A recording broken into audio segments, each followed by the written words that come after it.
নাম হচ্ছে হযরতে মুসা কালিমুল্লাহ। এই মুসা কালিমুল্লাহ জামানাতে আপনার কিনা একটি এমন সময় গিয়েছিল যে সময় আল্লাহ পাক অনাবৃষ্টি রেখেছিলেন। আল্লাহ পৃথিবীতে বৃষ্টি দান করতেন না, আপনার কিনা বৃষ্টি বন্ধ করে দিয়েছিলেন। অনাবৃষ্টির কারণে বনি ইসরায়েলের সকল কওমেরা মুসা কালিমুল্লাহর কাছে চলে গেলেন।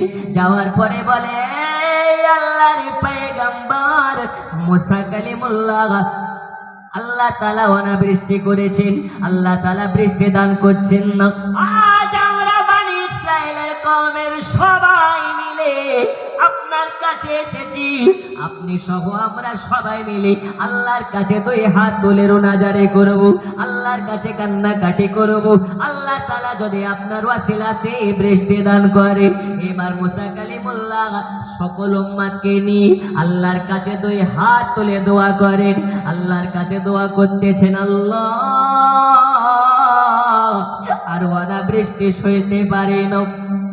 এই আমাদের রব আল্লাহ তাআলা, আপনার কাছে আমি নবী মুসা কালিমুল্লাহ সহ আমার উম্মতেরা সবাই মিলে আপনার কাছে হাত তুলেছি।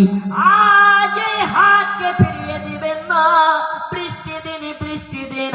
আল্লাহ তাআলার কাছে দোয়া করে, দোয়া শেষে যেন দেখতে পাই বৃষ্টি নাই, বৃষ্টি নাই, আরো অনাবৃষ্টি হয়ে গেছে, আকাশ আরো ক্লিয়ার হয়ে গেছে, রৌদ্র তাপ আরো বেড়ে গেছে।